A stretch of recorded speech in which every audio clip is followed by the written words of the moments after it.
How to select all clips in CapCut on Android. This tutorial shows you a simple workaround to edit all your clips at once since CapCut Mobile doesn't have a built-in Select All option. First, open CapCut on your Android device and create a new project. After that, choose all the photos you want to use and arrange them in the order you prefer. Then tap Add to drop them onto the timeline. From there, you'll see each photo sitting as its own separate clip.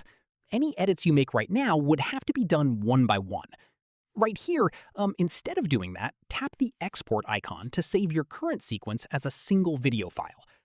Next up, wait for CapCut to finish exporting. You'll see a confirmation once it's done. Moving on, go back to the CapCut home screen and start a new project.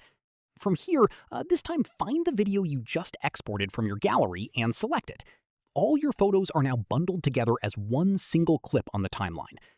Following this, because everything is combined into one clip, any filter, color correction, or adjustment you apply will affect the entire sequence at once.